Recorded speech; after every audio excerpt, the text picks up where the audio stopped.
On est en 2026 et honnêtement, c'est de plus en plus difficile de retenir l'attention des élèves, surtout dans les domaines littéraires, dans les domaines assez lents, qui demandent de l'ennui, qui demandent vraiment de la concentration pour essayer de comprendre vraiment les enjeux du programme. Du coup, j'ai décidé d'ouvrir une chaîne YouTube et aussi un compte TikTok qui sera affilié à la chaîne où je vais essayer vraiment de vous expliquer les enjeux de votre programme, notamment de français. Vous aurez aussi d'autres vidéos plus, entre guillemets, culturelles parce que la culture, oui, ça compte, que ça soit en histoire, si vous passez à GGSP et si vous, bien sûr, vous êtes tous concernés par l'oral de français et par l'écrit de français. Donc, cette chaîne YouTube portera sur principalement la matière de français où je vais essayer de vous expliquer tous les enjeux de cette matière. Pourquoi j'ai décidé d'ouvrir cette chaîne YouTube? Parce que honnêtement, j'ai remarqué qu'il y a énormément de notions qui sont pourtant super simples et super fondamentales qui ne sont pas malheureusement mentionnées par les profs type commentaire-composé.fr, Mediaclass, etc. On va plus dans la spécialisation.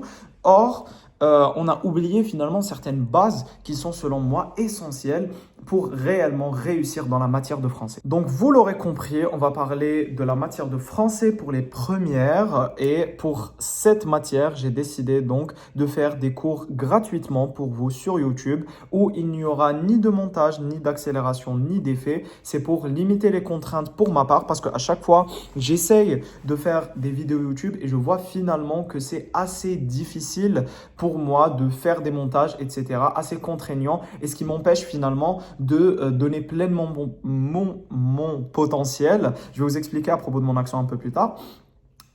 Et du coup, qu'est-ce que j'ai décidé de faire? Je me suis dit, je mets une caméra, j'attrape mon téléphone, je mets ni angle, ni montage, ni effet sonore, ni rien du tout. Et je vais essayer vraiment de vous expliquer comme si une personne était devant vous, parce que finalement, devant une personne, on n'a pas d'effet sonore, on n'a pas d'accélération, etc.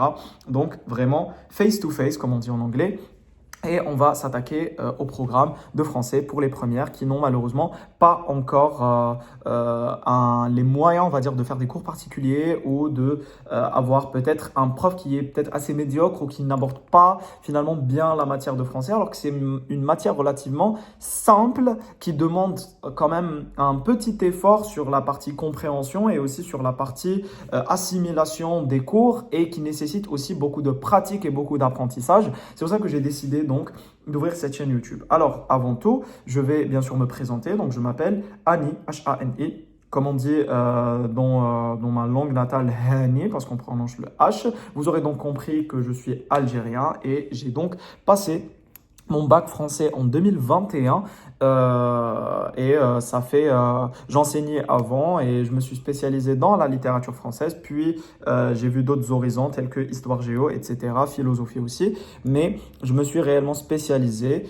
depuis l'âge de 15 ans, ce qui fait maintenant plus de 7 ans d'expérience dans le domaine de l'enseignement et j'ai passé également mon bac de français 2 fois où j'ai eu à 99 à 95% on va dire la note complète. Vous noterez également que j'ai un petit accent parce que c'est normal, le français n'est pas ma langue natale, mais du moins je peux l'utiliser dans un sens où vous pouvez me comprendre et je peux transmettre vraiment mon idée et c'est ce que vous avez besoin, je pense.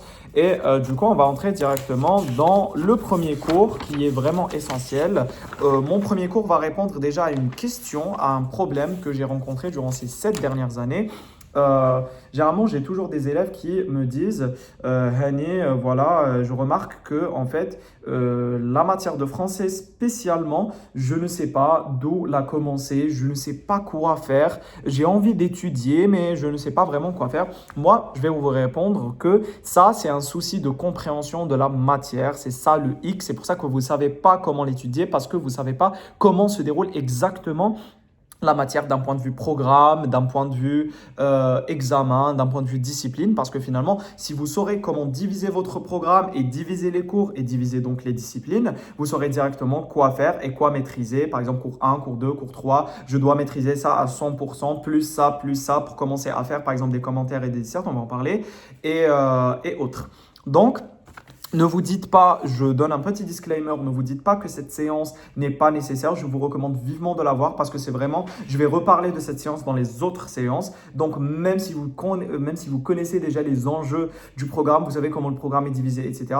Un petit rappel, ça fait pas de mal parce que dites-vous que peut-être je vais aborder un ou deux trucs, une ou deux notions que peut-être vous saurez pas ou que vous avez oublié. Donc, mieux vaut se rappeler de ces notions. Et donc, on prend une feuille et un stylo et on commence à diviser le programme avec moi. Donc, votre programme de français de première de 2026, il est divisé en 4. Pourquoi il est divisé en 4? Parce qu'il faut savoir, ce que je dis tout le temps à mes élèves, c'est qu'il faut réfléchir. Ce n'est pas un ordinateur qui a fait le programme, c'est des êtres humains comme nous. Et du coup, si une personne assez intelligente pourrait raisonner et se dire comment a raisonné la personne qui a divisé le programme, ça va vous permettre par exemple de bien comprendre comment se déroule le programme. La personne qui a divisé le programme, qu'on remercie, a mis en fait les essences, a mis les points essentiels pour n'importe quel étudiant en tronc commun. Ça veut dire que c'est obligatoire pour tout le monde, pour qu'à l'université, il aura certaines bases, certains fondements pour la matière de français, la matière de littérature française. C'est la même chose, par exemple, en mathématiques. Donc, pour aller à l'université, il vous faut un minimum de suite, un minimum de probabilité, un minimum de géométrie dans l'espace et un minimum de fonctions. Donc, ça sera les fondamentaux. Ensuite, par exemple, si vous faites statistique, vous allez plus vous spécialiser en proba. Si vous faites mécanique, physique, vous allez plus vous spécialiser donc dans la géométrie, dans les suites, dans les fonctions. Et si vous faites bien sûr informatique, vous allez plus vous spécialiser dans l'analyse qui est donc les fonctions et les suites. Mais dans le cadre de français, ça marche plutôt de la même manière. Donc, on vous a divisé en 4 thèmes centraux qui vraiment sont les divisions principales de la littérature qui dépendent donc de 4 paramètres. 1, la poésie. 2, la littérature d'idées. On va en parler. 3, le roman. Et 4, le théâtre. Donc ça, déjà, c'est l'essence que vous devez connaître. Vous avez 4 chapitres et comprenez donc que c'est les 4 plus grands domaines littéraires qui existent. D'accord? Donc la poésie, c'est de la poésie. Donc c'est des vers, c'est des chansons qu'on écrit. Ça ressemble un peu au rap d'aujourd'hui. Le roman, donc c'est ce qu'on assimile généralement à la littérature parce qu'une personne qui n'a pas fait d'études littéraires imagine que tous les livres sont des romans, donc c'est le plus simple pour vous à comprendre. Donc le roman, c'est des histoires qui ont un personnage central ou pas d'ailleurs, qui aura des péripéties et a une morale, une conclusion en fonction du type de roman qu'on va voir quand on va faire les cours de roman. Et le théâtre, donc qui est une pièce qui se fait dans un théâtre. Donc le nom du domaine a été attribué à l'endroit du domaine, qui est donc, vu que le théâtre se fait dans un théâtre, on a tout simplement appelé théâtre, d'accord? Bien sûr qu'il y a ce qu'on appelle des livres théâtraux et celui qui écrit une pièce de théâtre, on appelle ça un dramaturge. Attendez, je vous montre. Par exemple, voilà un livre de théâtre, Don Juan de Molière, et donc qui est une pièce, comme vous pouvez le voir, retranscrite, où on a donc les scripts, si vous voulez, qui à la base étaient appris, apprises ou appris par tout simplement les acteurs et qui maintenant donc sont directement formulés sous forme de livres. Et le quatrième et le dernier domaine, qui est la littérature d'idées, qui englobe selon moi l'essence même de la littérature. Je vois généralement que la littérature d'idées est un domaine qu'on laisse un peu à part, on laisse de côté, alors que pour moi c'est vraiment l'essentiel à connaître, surtout par exemple pour la philo pour l'année prochaine, c'est super important parce que la littérature d'idées, c'est tout simplement le domaine de l'argumentation. Qu'est-ce que l'argumentation? C'est tout simplement le fait qu'une personne écrit et convainc une autre personne via sa littérature. Donc, par exemple, on va prendre un thème, par exemple, le droit à l'avortement. Je vais écrire tout simplement un livre qui va parler de mon avis sur l'avortement. S'il est positif, donc mon livre va essayer de convaincre les gens de mon avis, et s'il est négatif, donc on aura logiquement l'inverse. Là, vous aurez compris donc directement que comprenez bien que les 4 chapitres du programme n'ont pas le même but. Ça, c'est un truc généralement que les profs ne vous disent pas.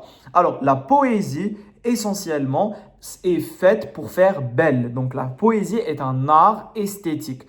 Ça, c'était vraiment l'ancienne poésie. Ensuite, la nouvelle poésie a commencé à mélanger un peu d'argumentation, un peu d'histoire, a commencé vraiment à se diversifier. Mais avant tout, la poésie est un art. C'est pour ça que donc, vous comprendrez que la poésie est riche en figures de style, est riche en caractéristiques, parce que c'est vraiment l'essence même, parce que faut se poser la question, en fait, moi je connais plein de mots, je connais plein de belles phrases, etc. Où je vais les mettre? Bah logiquement, il y a un genre littéraire qui est spécialisé dans ce domaine, qui est donc le genre directement de la poésie. Donc la poésie, c'est pour faire beau, ok.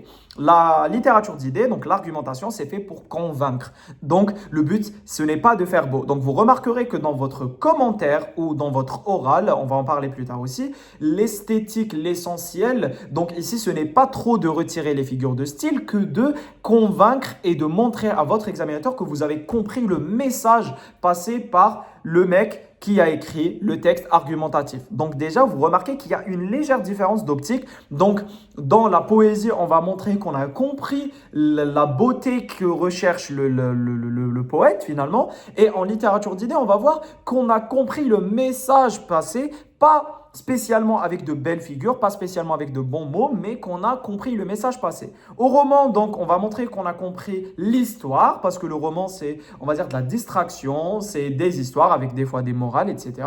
Et le théâtre, ça, c'est vraiment un pur mélange entre la poésie et le roman. Donc, on aura aussi des histoires qui ont des caractéristiques, des tournures littéraires qui font belle. Donc, c'est vraiment théâtre, c'est pour moi roman plus poésie, plus spectacle. Et on aura donc le genre du théâtre. Super. On a compris donc les 4 thématiques du programme qu'on appelle maintenant objet d'étude. Ça, c'est déjà le premier mot technique, le premier vocabulaire littéraire que vous devrez connaître parce que dans votre bac, dès le début du sujet, vous aurez écrit objet d'étude, poésie. Maintenant, on va aller dans le plus essentiel et vraiment pour moi le cœur de cette vidéo qui est tout simplement maintenant les divisions, les intervalles de siècles dans votre programme. Et c'est ça généralement votre problème quand vous étudiez. Généralement, par exemple, la poésie, il faut savoir que le ministère a fait en sorte que la poésie, on ne va pas l'étudier durant son début jusqu'à sa fin.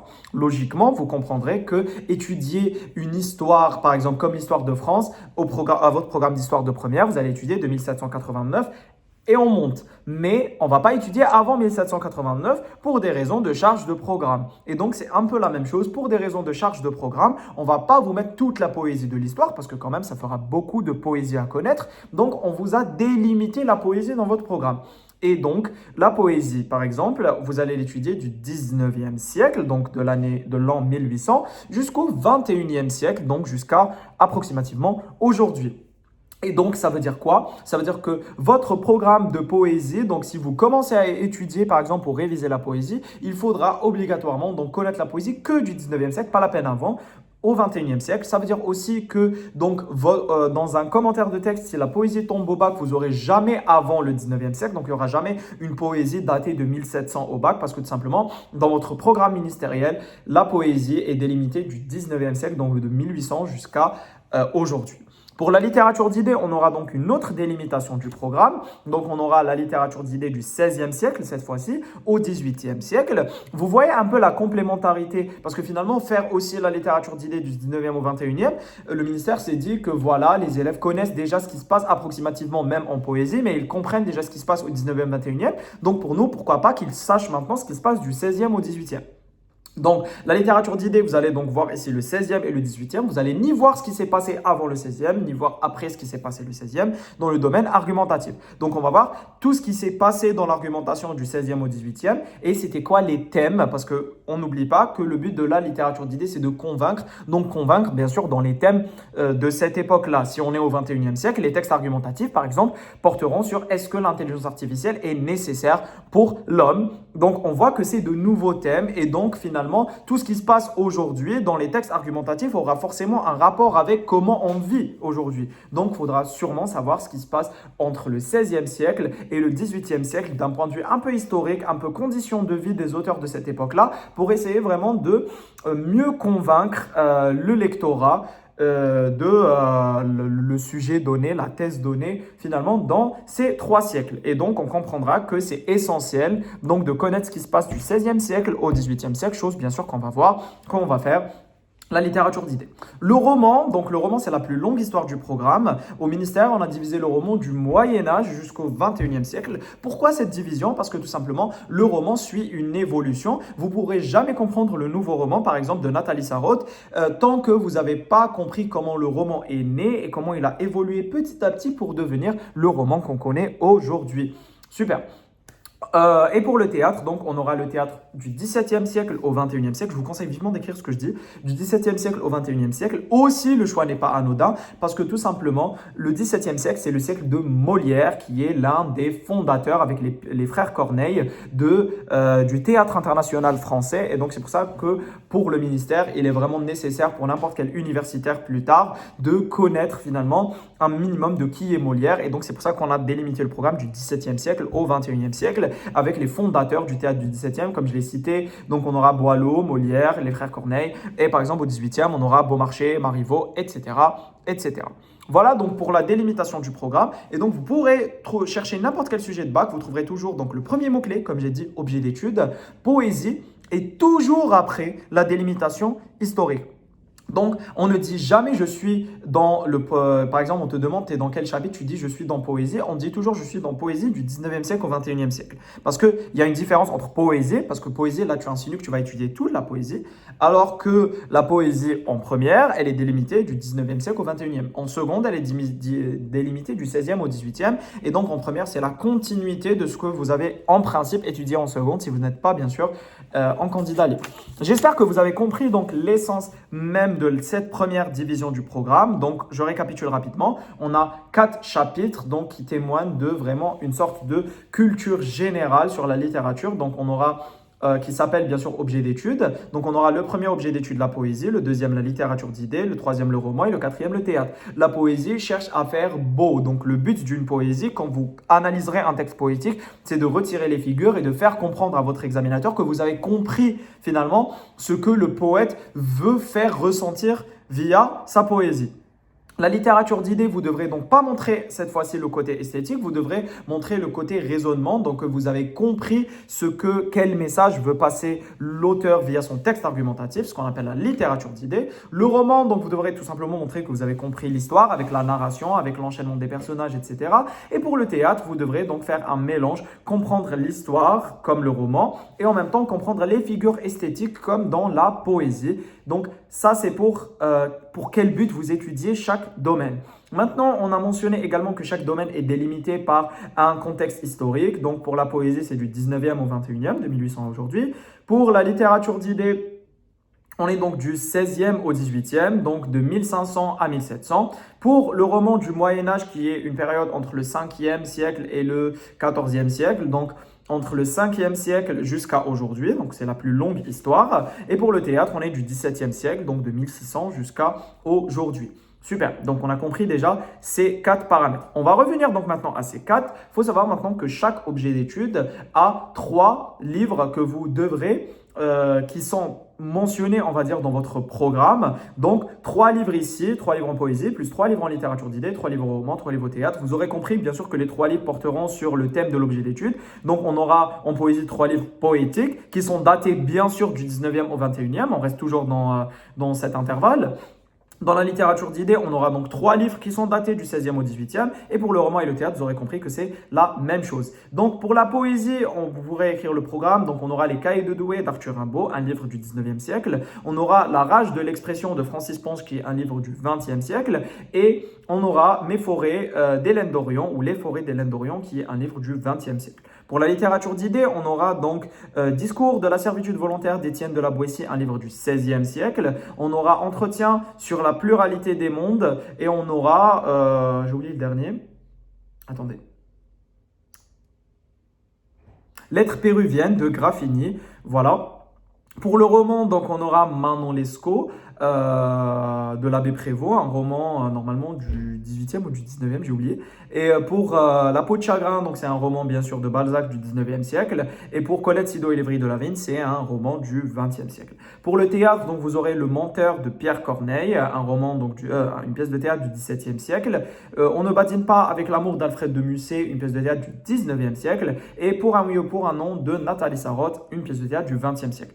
Donc, comme vous voyez, on est toujours dans la délimitation du programme. Super. Maintenant, on a compris qu'on a donc 4 œuvres et chaque œuvre auront donc 3 livres ici, plus 3 livres ici, plus 3 livres ici, plus 3 livres ici. Les 3 livres, on appelle ça des œuvres intégrales au programme. C'est aussi le vocabulaire. Vous pourrez écrire une case vocabulaire où vous mentionnez qu'on appelle donc un livre œuvre intégrale, parce que œuvre c'est plus général, parce que finalement, un livre théâtral, on appelle ça une pièce, un livre romanesque, on appelle ça un roman. Un livre dans la littérature d'idées a plusieurs appellations, ça dépend, un essai, un manifeste, etc. Et un livre poétique, on appelle ça un recueil. Donc pour parler de manière plus générale, on appelle ça œuvre plus généralement. Super. Donc maintenant, vous comprendrez qu'on aura donc 12 œuvres au programme. Donc dans ces 12 œuvres, c'est comme si une bibliothèque. Là, je répondrai à la question, est-ce qu'on doit connaître les 12? Bien sûr, ma question est bien sûr que non. Donc vous n'êtes pas censé connaître les 12. Si vous les connaissez, bien sûr que c'est bien. Si vous ne les connaissez pas, ce n'est pas grave.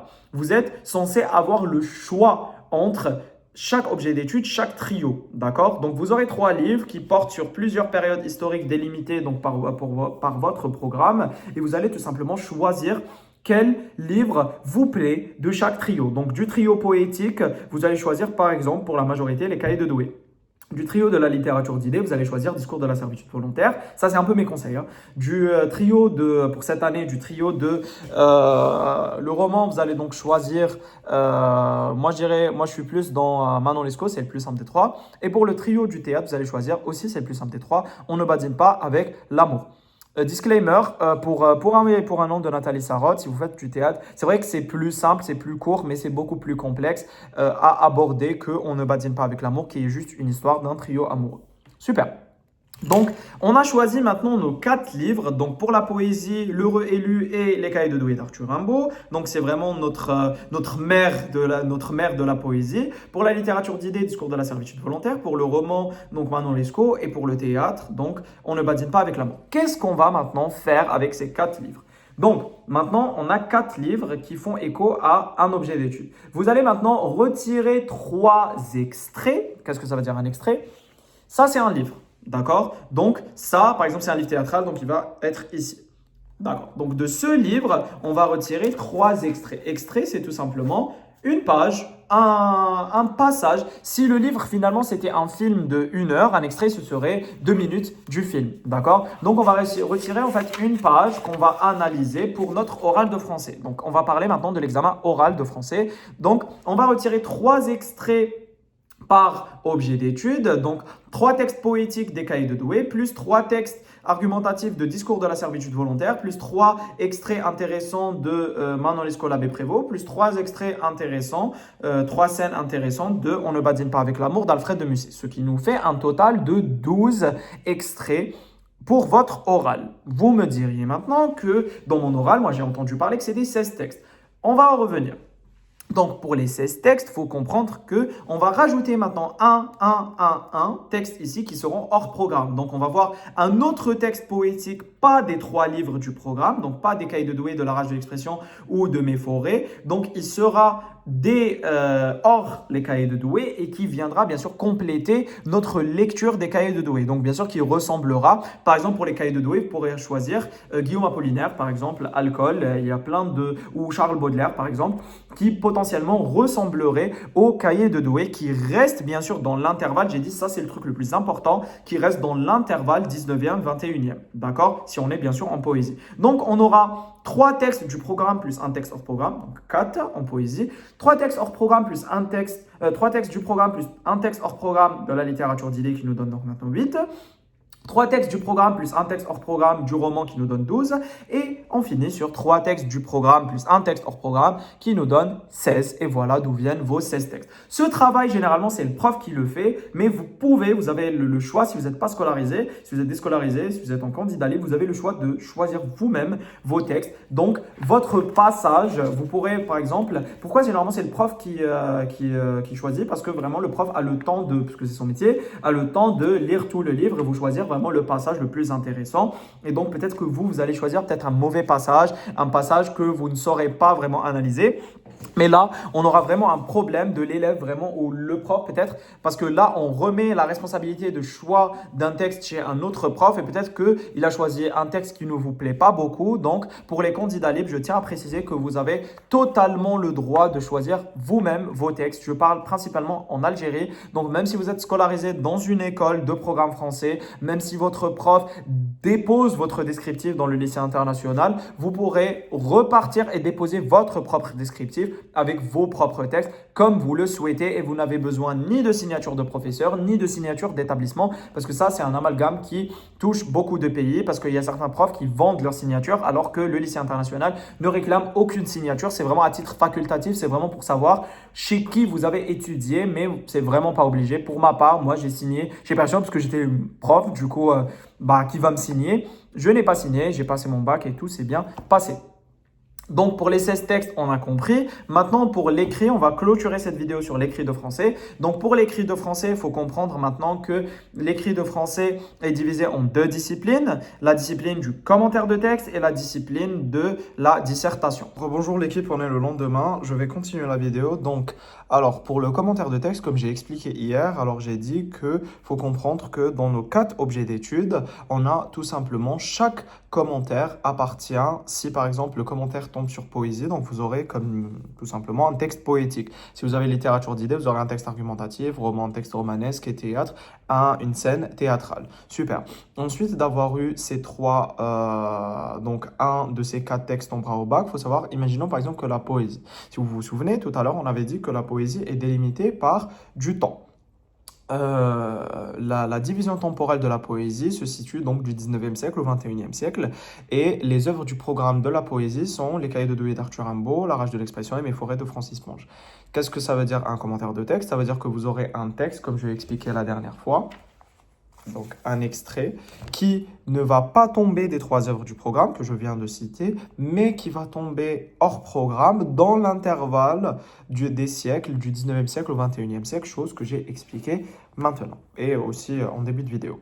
J'espère que vous avez compris pour l'examen de commentaires. Ensuite, bien sûr, il y aura une méthodologie à suivre que je ferai prochainement dans d'autres vidéos. Maintenant, il faudra aller à l'examen de dissertation, qui est un examen un peu plus complexe à comprendre, mais qui, selon moi, est l'un des meilleurs parce que moi, dans mes 2 bacs, j'ai choisi dissertation. Et j'étais contraint vraiment de choisir dissertation. J'ai toujours été dans un mindset où je vais faire commentaire et dissert, donc je maîtrisais vraiment les 2 disciplines. Et à chaque fois, j'étais plus intéressé par la dissertation et honnêtement, la dissertation m'a noté vraiment mieux. Et c'est pour ça que je recommande vivement aux élèves de plus s'intéresser à la dissertation parce que ça note mieux. Et je dirais que la dissertation, ce n'est pas une histoire de chance comme le commentaire parce que du 19e siècle au 21e siècle, potentiellement, vous pourrez avoir un commentaire qui est, ma foi, facile ou peut-être à l'inverse, un commentaire qui est super difficile et que vous ne saurez pas expliquer. Or, la dissertation, non. Alors, c'est quoi une dissertation du coup? Une dissertation, c'est tout simplement le fait d'analyser tout un livre. Contrairement aux commentaires où le but c'est d'analyser juste un extrait, donc juste une idée d'un texte. La dissertation, donc, vous devrez connaître par exemple tout un livre et vous aurez une question, d'accord, sur le livre, n'importe laquelle. Elle dépend bien sûr du parcours associé, chose que je vais expliquer aussi une prochaine fois. Mais grosso modo, essayez de comprendre que la dissertation, du coup, dépendra des œuvres du programme. Pourquoi? Parce que tout simplement, je ne peux pas te poser une question sur un livre au pif comme au commentaire. Tu peux analyser n'importe quel texte du monde. Par exemple, je te donne cette page et je commence à te la lire et tu trouves une hyperbole. Tu peux retirer une hyperbole de l'attentat de Yasmina Khadala ou du prince de Nicolas Machiavel. Rien ne change. Une hyperbole reste une hyperbole.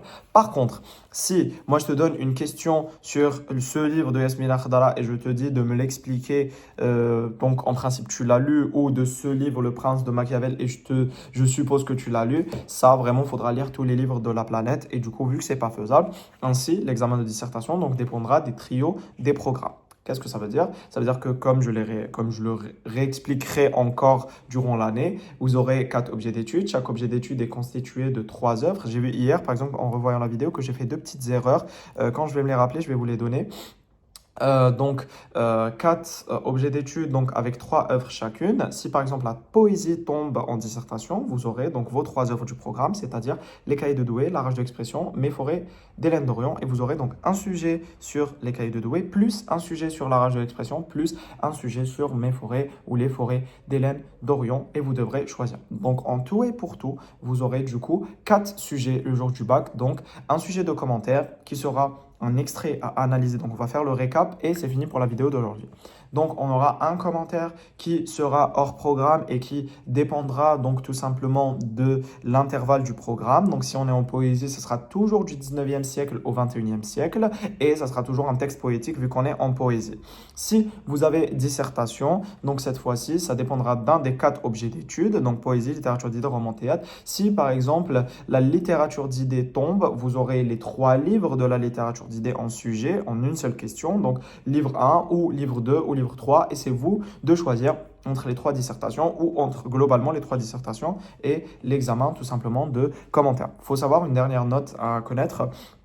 C'est que tout simplement, bien sûr que les objets d'études sont variés. Donc, vous aurez toujours 2 objets d'études au bac. Donc, ça veut dire que si commentaire tombe poésie, la disserte tombera pas poésie, elle tombera forcément autre chose. Et inversement, donc si la disserte tombe roman, le commentaire tombera peut-être poésie, etc., etc. Donc, je vous invite vivement à voir aussi les anciens sujets des années d'avant au bac, parce que je ne vais pas dire qu'il y a un moyen de deviner, mais quand même, si vous voyez par exemple que la poésie, après, c'est juste un conseil, il ne faut pas le prendre à la lettre, mais si vous voyez par exemple que l'année passée, vous avez eu disserte poésie, qu'on se le dise, c'est très peu probable que vous aurez aussi une disserte poésie cette année. Mais j'insiste, ça ne veut pas dire que vous pouvez écarter poésie, mais du moins, je dirais que vous pourrez peut-être plus vous baser sur d'autres objets d'études et bien connaître quand même la poésie, mais vraiment pas la réviser principalement comme l'objet d'étude principal. Après, on peut avoir des surprises, hein. On peut toujours avoir une disserte qui est tombée l'année passée et qui retombe l'année d'après.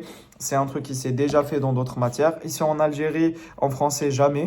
En littérature française, en France, franchement, aucune idée. Enfin bref, j'espère que cette vidéo vous a été d'une grande aide. N'hésitez pas à commenter, n'hésitez pas à liker. Enfin, vous savez quoi faire, quoi. N'hésitez pas à la partager. Surtout, vraiment, cette chaîne YouTube, ça vient vraiment d'une volonté. Je vous promets d'aider avant tout. Ce n'est ni pour être monétisé, ni pour devenir connu, ni rien du tout.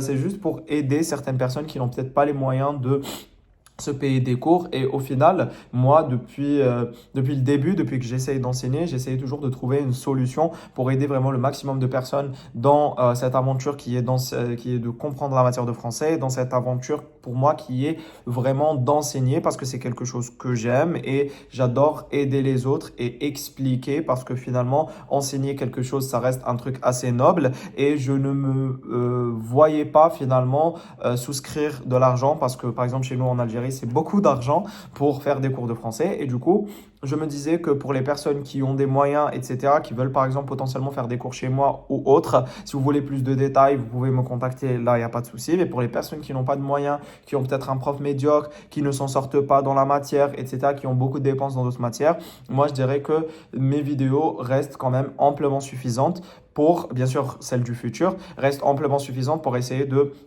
vraiment comprendre ce qui se passe dans la matière de français. Donc, je vais vous faire une série d'autres vidéos. Donc, vous aurez compris que notre programme de français sera divisé dans les 4 objets d'études et que vous aurez, donc, on va commencer la prochaine séance. Ça sera la séance de poésie. Et voilà, je vous dis à la prochaine fois et prenez soin de vous. Bonne journée.